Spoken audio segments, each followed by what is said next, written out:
શું કહો? ચેમ છો? રેડી મજામાં? હવે હું એ કહેતો હતો જય માતાજી જય ગોગા મહારાજ. હવે મારો કહેવાનો મતલબ છે એ કે મને મારું તો માણસ કે કરે છે કે હિતેશભાઈ તમારે આરવું મારું તો આ વ્લોગવાળું આ તમારે ફાબે નહીં.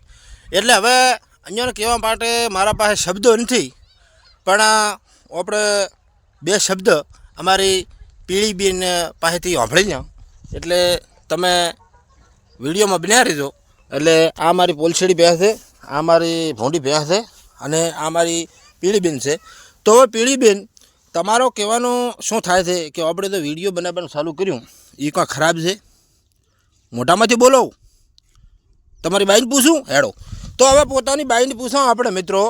તો ફાઇનલી આ ભોંડી ભેં એની બાઈ છે. એટલે તો આપણે એને પૂછો કે ભોંડીબેન આપણે વિડીયો બનાવવાનું ચાલુ કર્યું છે એ શું એક વસ્તુ કે આપણા વિડીયો જોઈ અને કોઈ એમ કહેશે કે આપણી આ બેન દીકરી કોઈ પણ ન જોઈ શકે કે ખરાબ લાગે એવો વિડીયો હોય તો મને કહો, તમે એટલું જણાવશો હે? એટલે કોઈ કહેવા માગતા નથી એમ. એટલે મિત્રો મને એટલી ખબર પડે છે કે તમારે પીળી પાડીને ભોંડી બહેને તો ખબર પડે છે કે મારા વિડીયો તમારી બેન દીકરી મારી તમારી એક વસ્તુ કોઈ દેખી ન શકે એવો તો વિડીયો એવા તો મારા શબ્દો તો હોય તો મારે અત્યારે બંધ કરી નાખવું પડે. એટલે મિત્રો આપણે આખું ગામ ધોકા વાઢીને પહોંચે પડે ને તો આપણે વ્લોગ બંધ કરવાના નથી. જય માતાજી જય ગોગા મહારાજ.